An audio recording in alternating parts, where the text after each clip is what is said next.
Ekologinen septi- ja kasetti-WC-huuhteluaine Solbio on karvaanarin ja luonnonystävän valinta.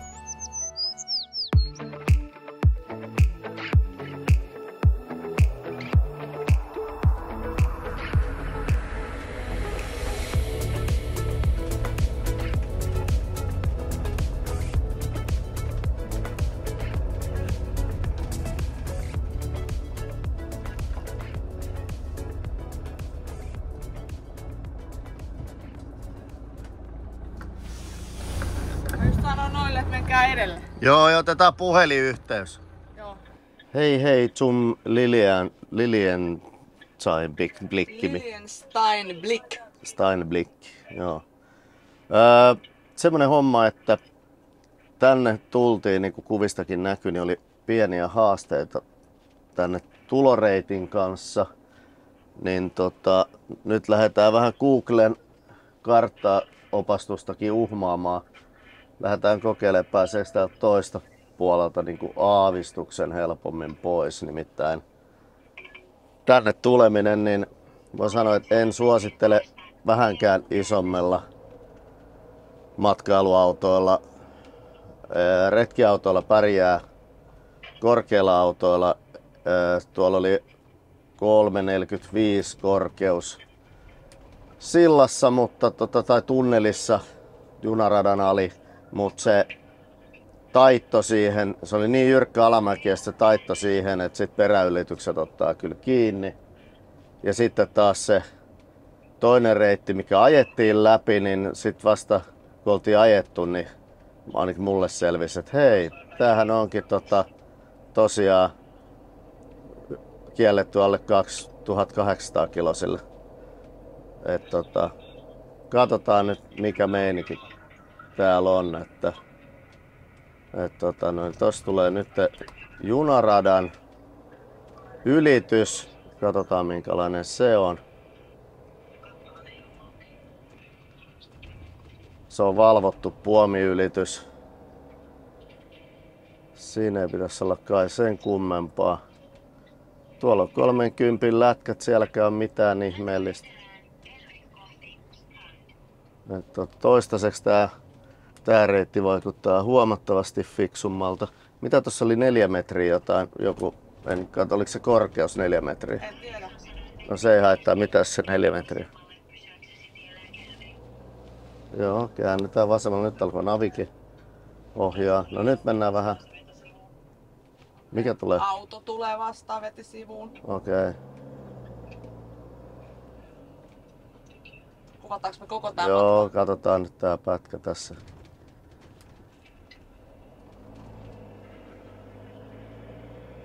Kiitos. Toistaiseksi vaikuttaa paremmalta. No huomattavasti. Tämähän on kuin highway verrattuna tohon.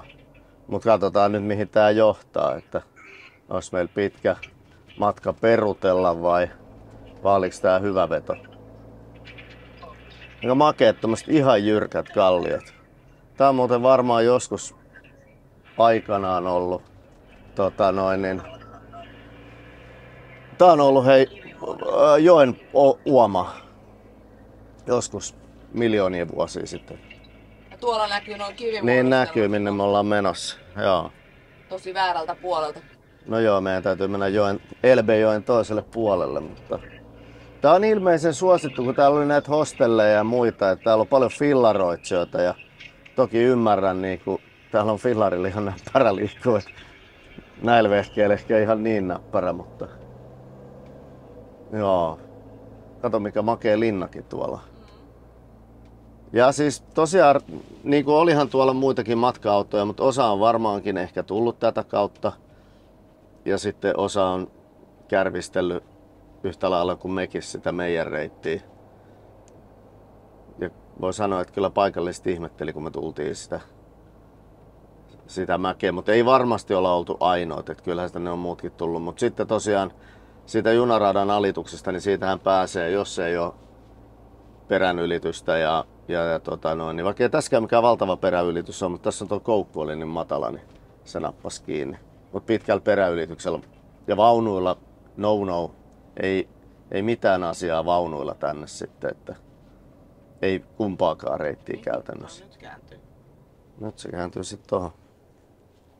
Okei. Onks kysy? Ei mulla oo kartta. Ai okei.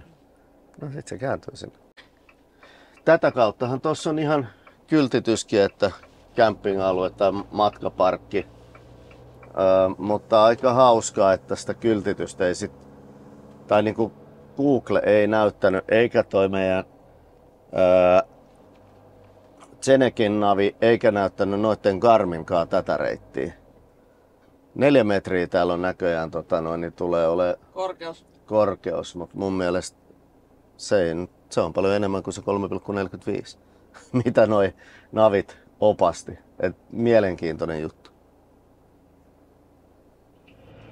Sitten lähdetään kiipeä tämmöstä taas Sherwoodin metsää ylös ja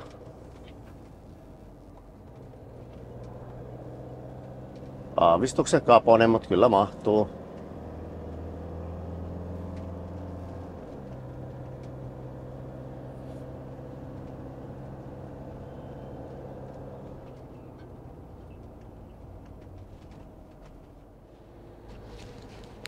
Jännän näköinen kallio tuolla.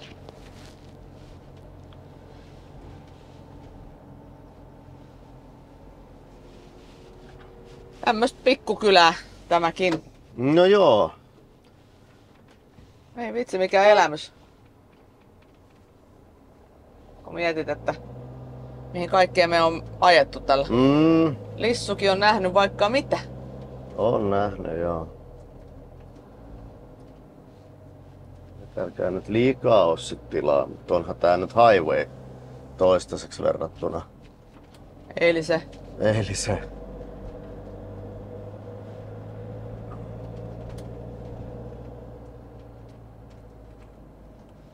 Eilen oli kyllä hullu reitti. Se oli kyllä pikkasen ahdas. Mut riittävän tilava, että päästiin. Ne on näköjään tottunut täällä asuntoautoihin, kun ne vetää heti tonne. Ilmeisesti jotain Nurkalle. autoihin ylipäätään.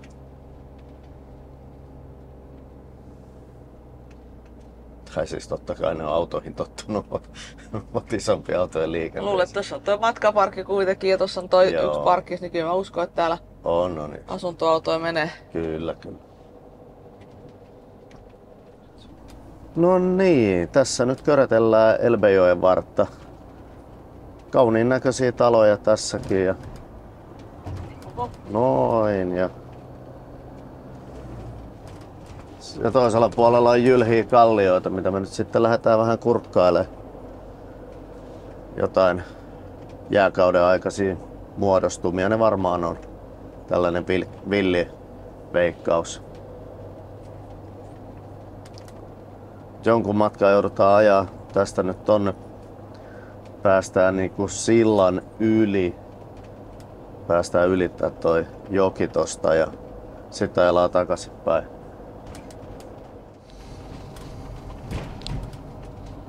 Mennään rautatiesillan yli Kyllä. ja sitten lähtee jossain kohtaa joku ihmeellinen Avapa ikkuna, mennään nimittäin noin Elbenkin yli. Se on kuvattuu No sinne. minäpä avaan. Vähän Elbejokea sinne. Ihan kaunista Alkaa vähän vettä. jokilaaksomaisemaa tääkin on. Joo, tässä kohtaa näyttää olevan vesi aika alhaalla. 300 metrin jälkeen Tai mistä sitä, tarkasti oikealle. mistä sitä tietää, kuin syvä toi tosta keskeltä on. En mä tiedä, mutta laiturit laiturit näytti roikkuvaa aika alhaalla. Kyllä. Joo, ja tästä sitten vedetään tämmönen luuppi oikealle. Käänny seuraavasta jyrkästi oikealle. Hornsteiniin lähdetään. Hohenstein. Hornstein, ei sitä toista hoonta sanota. Mä kuulin, että sä oot Hornsteiniin. Eikö Hornstein.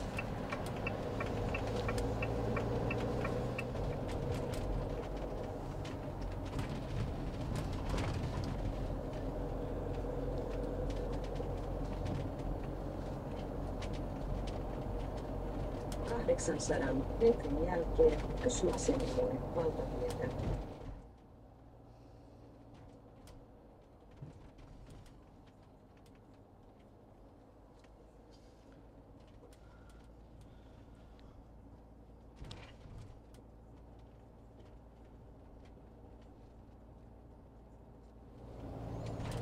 tonne esimerkiksi oikealle, niin siellä näyttää olevan aika jylhää kallio. Et selkeästi tullaan tämmöiseen, no nyt on 12% ylämäki nousu.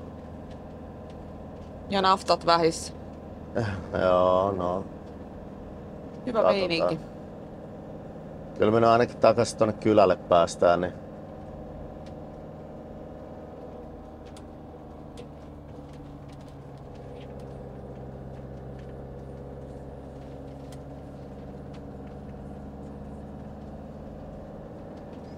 nyt on sitten kaposta tietää, että toivotaan, että ei tule.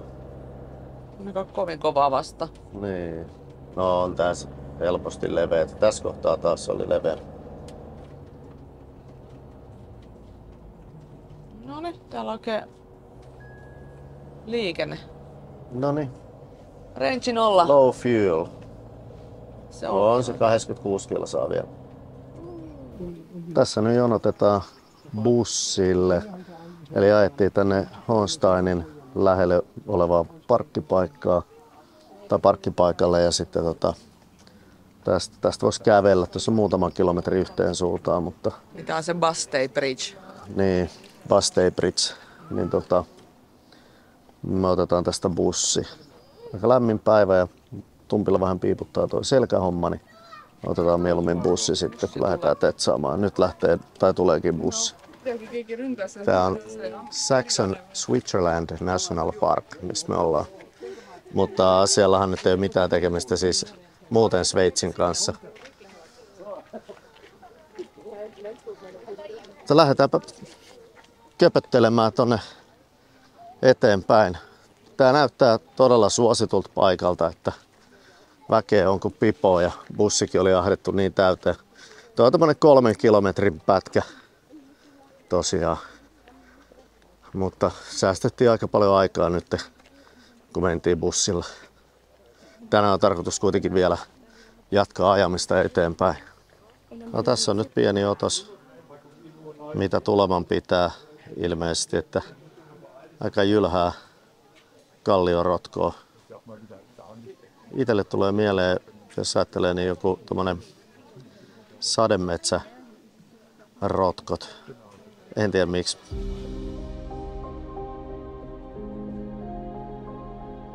Okei, tästä paikastahan on tehty ihan siis tämmönen, voisiko sanoa nyt, ei Linnanmäki, mutta tuotteistettu tosi hyvin, että täällä on ravintolaa ja täällä on vaikka ja mitä palveluita tarjolla sitten.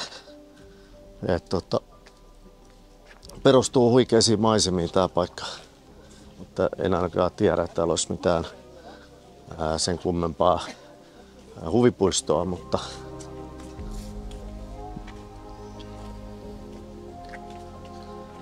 mutta tässäkin on tommonen nähtävyyssilta. Mennään kattoo sinne. Joo, aika hienolla paikalla. Toikin kallio. Ja tosiaan Elbejoki menee siinä alla.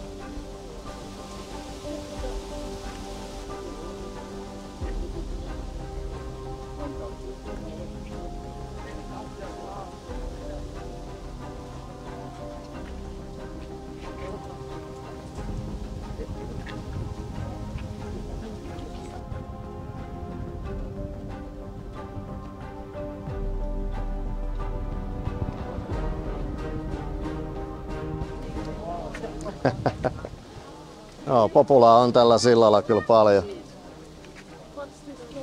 Upean näköisiä nämä on kyllä. Maisemat on kyllä hienoja, että kyllä tänne kannattaa tulla. Tuolla on joku kävelyreitti, vähänkö haluaisin mennä.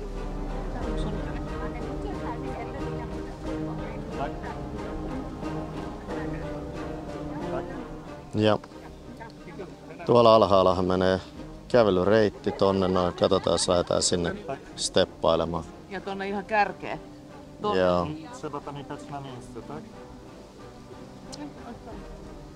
Upeat on maisemat. Eli tästä lähdetään polkuun pitkin menee alaspäin. Jonossa kuin köyhän miehen porsaat.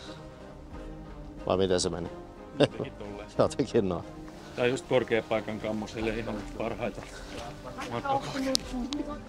Oliko se Tumppi niin, että sulla oli jotain korkeapaikkakammo-hommaa? No mulla ehkä vähän. Okei. Ei mulla oikeastaan muualla kuin korkeissa paikoissa.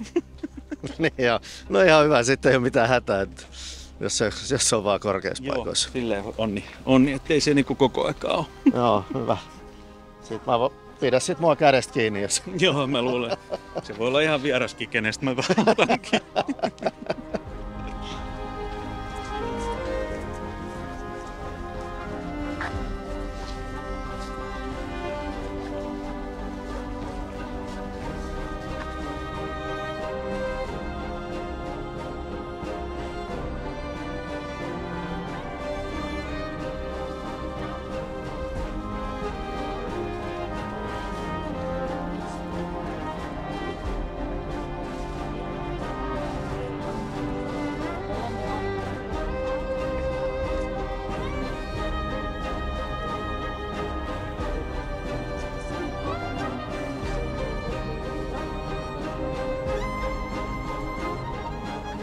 Mäkeä on paljon. Tonne pitäisi mennä ottaa nyt täältä otetaan joku selfie-homma selkeästi.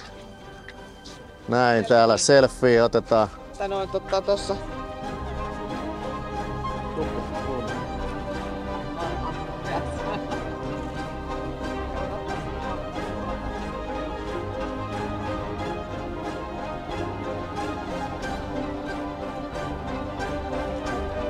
Tuolla kukkulan päällä on siis ihmisiä. Katsotaan, mä löydän tän. Tuolla on ihmisiä. Miten ne on sinne päässyt? Vuorikiipeilijöitä.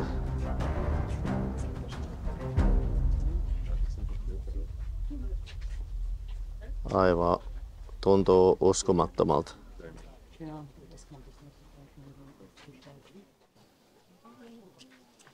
Tässä mennään sitten puusiltaa pitkin tämän rotkon yli. On muuten hienon näköiset rakennelmat. Tääkin silta, niin... Oho.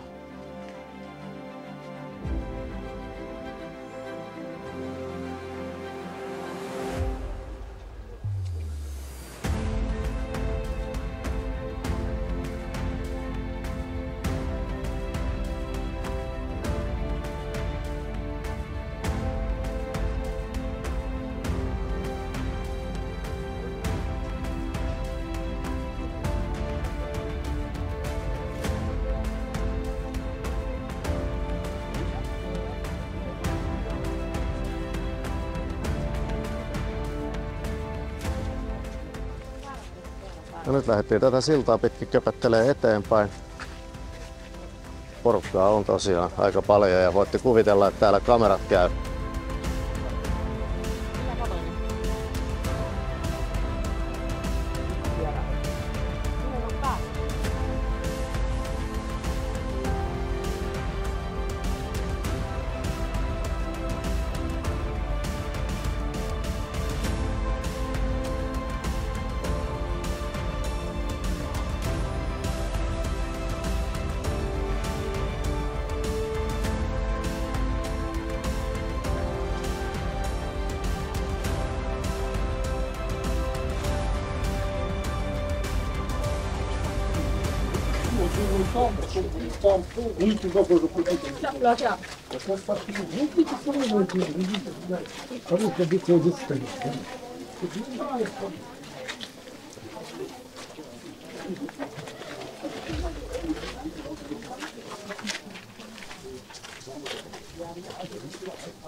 Ja täällä tää polku sitten jatkuu.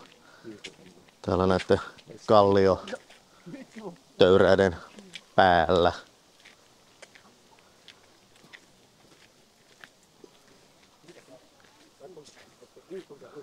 Pakko sanoa, että vaikka se eilinen niin kuin maailmassa on vaikka kuinka paljon hienompia tippukiviluolia kuin se eilinen kaivos, missä oltiin, missä oli sitten pikkusen tippukiviluolaa mukana. Mutta se oli ihan kiva, mutta kyllä tää on niinku näyttävämpi homma. Tässä on nyt sitten joku polku, mikä maksaa sitten vielä erikseen, mutta täällä kun ollaan, niin kyllähän me nyt se maksetaan. 2,5 euroa vissiin per lärvi, ettei se on noin 15 minuuttia kestävä. Breathtaking views and look of the Bastille Bridge. Minkälaiseen polulle päästiin? Me ollaan tuolla korkealla tuolla, missä noin muutkin. Joo, ai tätä reittiä tänne pääs. Mutta tästä lähtee. Let's enjoy. Mä pidän suuni kiinni ja laitetaan vähän musaa tähän kohtaan, niin voi olla ehkä makea.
Tässä on nyt vähän Sannalla ja Tumpilla tekemistä. Korkean paikan kammalaiset tämmöisellä sillalla. Ajattelin, että tästä olisi nähnyt läpi. Jaa. Ei näy. Ei näy. Tää on kaksinkäsinen. Personal-asiasta pitää laittaa viikopenkin Kallu kanssa. Ja seuraava silta, niin tässä on sillä, että 4 henkeä saa mennä maksimissaan kerrallaan.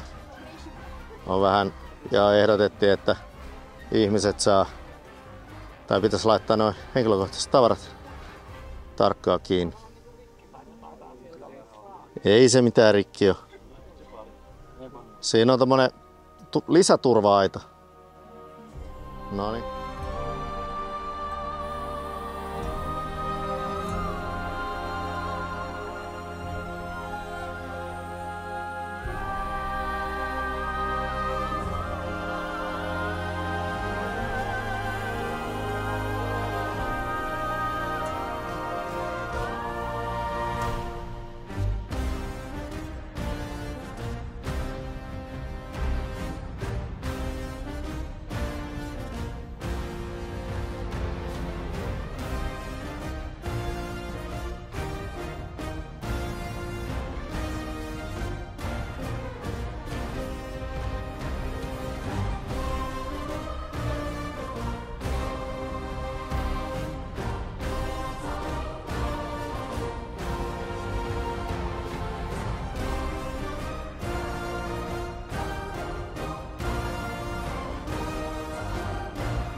Siellä on nyt sitten joku patsas. Enkeli. On tommonen. Se on enkeli, millä katsoo taivaaseen.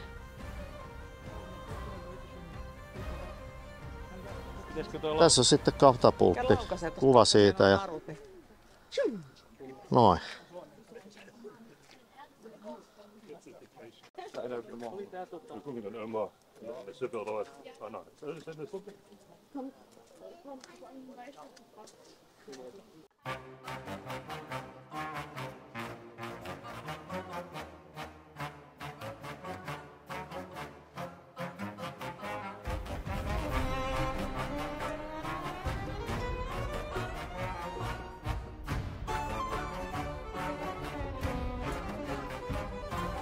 Ja tästä jatketaan rappuja sitten alaspäin. Sanotaan näin, että jos on polvista ja lonkis jotain häikkää, niin Tää voi olla haastava. Mutta tää ylipäätään tää reitti, että jos on polvis tai lonkissa, niin nämä rappuset voi tuntua.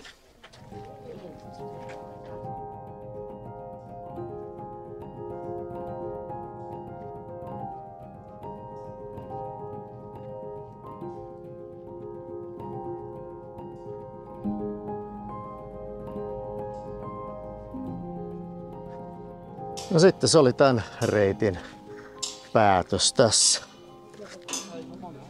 Nyt ollaan tällä sillalla ja tästä ehkä aika näkee näitä niinku hienosti kuin ylhää ja tosiaan se yksi kuva tai pätkiä mitä kuvattiin ne oli tuolla ylhäällä. Eli nekin on aika ylhäällä verrattuna me ja sit kun katsoo tota jyrkkää pudotusta niin tosta on sitten muutama 100 metriä tonne alas. Siinä käy huonosti jos tuolta putoo. Tai sanotaan, että vaikka tästäkin putoisi. Niin.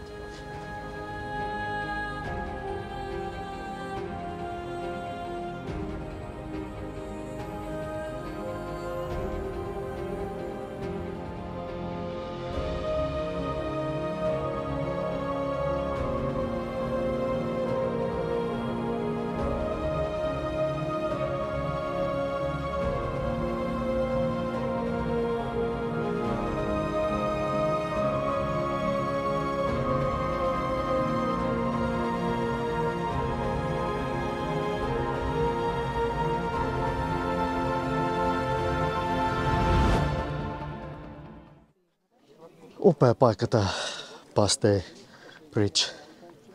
No, täällä on nyt täällä ylhäällä niin tommonen aukio, missä on sitten vähän saa ostettua hodaria, virvokkeita ja tämmösiä. Tuli vähän hengästy tossa. Tuli hölkättyä noin rappust ylös. Vähän tää vasen polvi vihottelee, minkä mä siellä Espanjassa silloin padelis loukkasin. Niin se pikkasen vihlo tossa. Mutta tosi hieno paikka. Täällä Dresdenin suunnalla, jos liikutte, niin ehdottomasti kannattaa tulla tänne. Tosi hieno. Tässä on tumppi kiva keskeyttää, tässä on syömiset, mutta näyttää aika isokokoiselta bulletboard dogi. Joo, tuossa tuli noissa rappusissa nälkä. Joo. Ja ne oli keitellyt tämmöiset annokset täällä. Niin Aika ison näköinen toi. on tää, joutuu avaamaan suon ihan kunnolla. En mä tiedä miten tää kuuluu syödä, mutta mä nyt syön käsin. Joo, kyllä. Sitten Nanne valitsi tämmöiset jalapeno-perunat. Joo, ja on nyt kyllä tykkiä silleen, että mä luulin, että ne oli suolakurkkuja, mutta ne osoittautuu olevan ihan tällaisia jalapenoja ja ihan tykkejä sellaisia, että tässä on kova työ. No niin, on mielenkiintoista nähdä minkälaiset suolakurkut se meidän rouva sieltä mulle keksii. Aika hienon näköisiä ne teki tässä annokset. Vitsi mitä siis. Niitä näki vähän vaivaakin. No me valittiin Sannan kanssa tämmöiset perinteiset wurstilla olevat dogit ja nää oli tän paikallinen, eikö tää ollut tän Joku joo, mikä tää on? Bastei dogi, Bastei dogi. joku sellainen. Joo, meillä oli aika hyvä ajoitus meidän kiertueelle, meidän siellä kierrokselle nimittäin. Nythän täällä alkoi vettä sataa ja pikkasen ukkonenkin yristi tossa. Mutta meillä oli kiva aurinkoinen keli tossa. Päästiin kuvaamaan ja syötiin vielä kuivana. Nyt sitten mennään bussia jonottamaan sateessa. Tultiin bussilla. Matka tai maksu sinänsä oli aika mielenkiintoinen, nimittäin mulla ja Sannalla tämä paluumatka maksoi 2 euroa. Tumpilla ja Nannella... Eihän kun paluumatka maksoi, niin 2 euroa yhteensä. Niin, 2 euroa yhteensä paluumatka maksoi. Ja Tumpilla ja Nannella maksoi 5 euroa. Joo. Suomen ruotsalaiset velotetaan aina enemmän. Niin se on kuulemma, että se maksaa ketä voi. Saksa on Saksa. Kauhea tsemppi oli jännä paikka, joku taas kelpas vaan rahat. Ja 5 ja 10 setelit. Ei mitkään muut setelit, eikä kolikot eikä mitään muuta. Mutta nyt on maksettu, oli 10 makso matkailuautolla tää parkki. Henkilöautolla varmaan vähän vähemmän. Linja-autot ja matkailuautot oli 10. hyvin täällä on tilaa, tai siis isot parkkikset. On väkeä kyllä paljon, mutta on täällä vielä tilaa. Mut tänään on maanantai ja heinäkuu. Moneskos päivä? 24. 24. päivä. No niin. Sitten mennään kattelemaan. Mielenkiintoista nähdä, kuinka monta matkista siellä on. On siellä jokunen matkis. Meidän ja Tumpian Anne auton lisäksi siellä on pari retkistä ja sitten pari integroituu matkailuautoa. Joo. No mut sit lähdetään ajelemaan kohti Puolaa.